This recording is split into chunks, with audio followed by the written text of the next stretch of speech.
have this unique specialization in end-of-life care. Mm-hmm. That's not a path most physical therapists take. Was there a pivotal moment that led you there? The real pivotal moments for me came at two big impasses. The first was my mom being diagnosed with cancer, and then working through the pandemic in a hospital and seeing a lot of loss of life. So I think I had a hospice nurse approach me, and she said to me, well, because I just asked if there were ever any jobs in physical therapy. And at the time, she looked at me like I was growing a second head out, like it's doctors and nurses and CNAs. And I thought to myself, well, if you ever change your mind.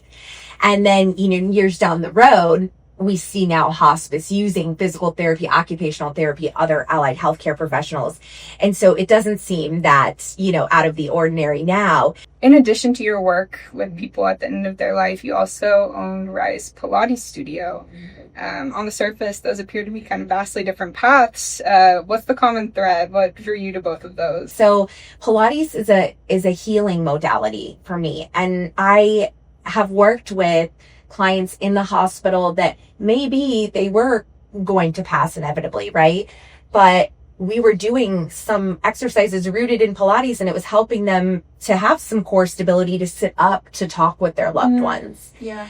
And then as I had end of life clients working with me, their family members would say, oh, you do Pilates? And maybe they were sitting for long periods of time, or they weren't moving.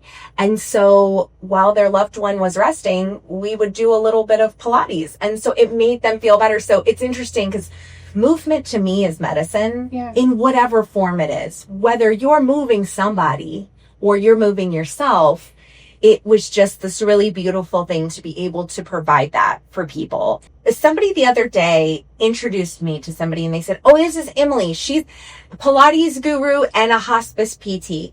And when somebody introduces you like that, I'm like, oh, I teach Pilates. Thanks for the guru part. But I found myself correcting them and saying, well, I'm an end of life specialist and not a hospice PT, because Hospice Right is the organization, and I don't work for hospice. So it's a lot of clearing up some misconceptions.